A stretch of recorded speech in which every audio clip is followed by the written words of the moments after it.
Kia ora, muchachos. You're listening to English Made Simple. This is episode number 75, número 75.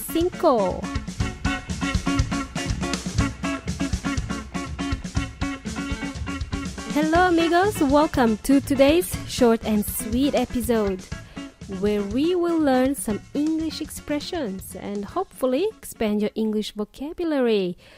So happy Wednesday, everybody. Not.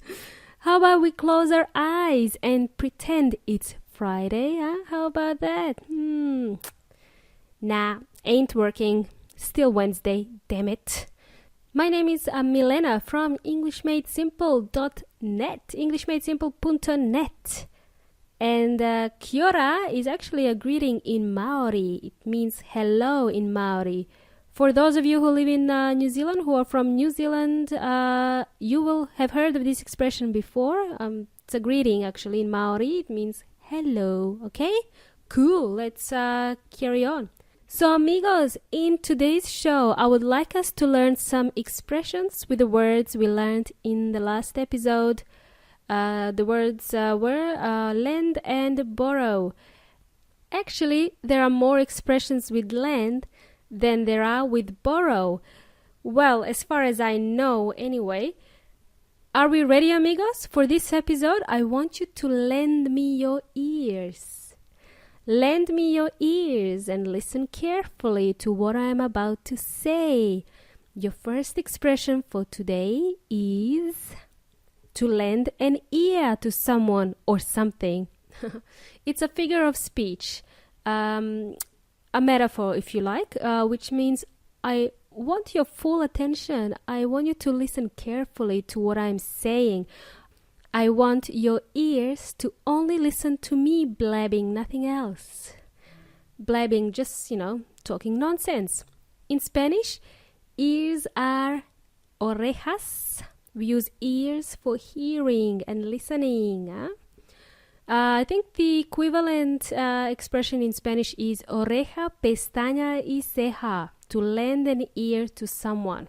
Great. That's your first expression. Now the second expression, to lend someone a hand.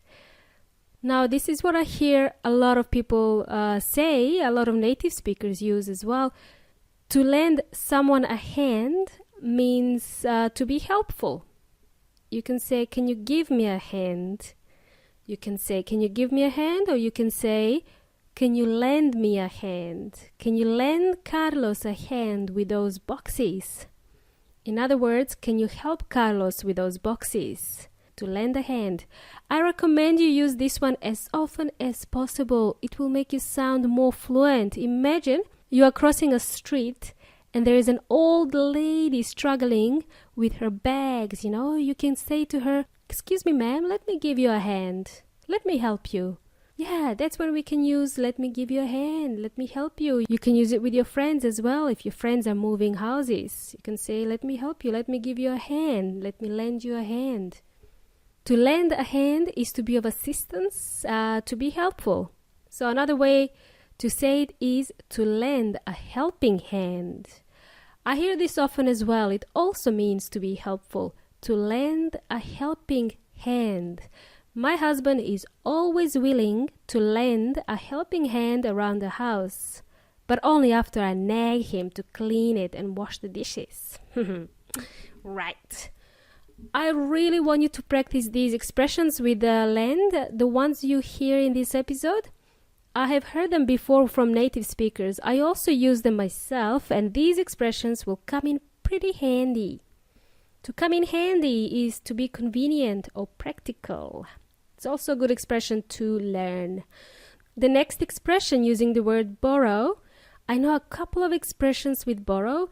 As a matter of fact, I only use one of them, which is to beg, to borrow, or steal. In Spanish, it's suplicar, prestar, or robar. To beg, to borrow, or steal. According to Weon Inteligente, well, hello there, Weon. You're back. So according to Weon Inteligente, what this means is to do whatever is necessary to get something. For example, I'm going to get those Jimmy Choo shoes. whether I have to beg, borrow, or steal them. Basically, one way or another, I'm going to get those shoes. They're quite expensive. I want them so bad. I'm going to get those Jimmy Choo shoes, whether I have to beg, borrow, or steal them. Okay? Jimmy Choo is just a designer. The second expression is to live on borrowed time. I think this is the last expression in this episode, to live on borrowed time.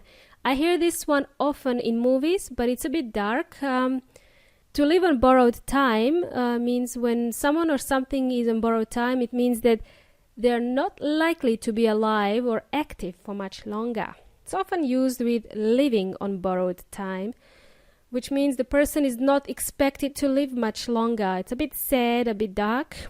For example, John knew he was living on borrowed time after 2 heart attacks.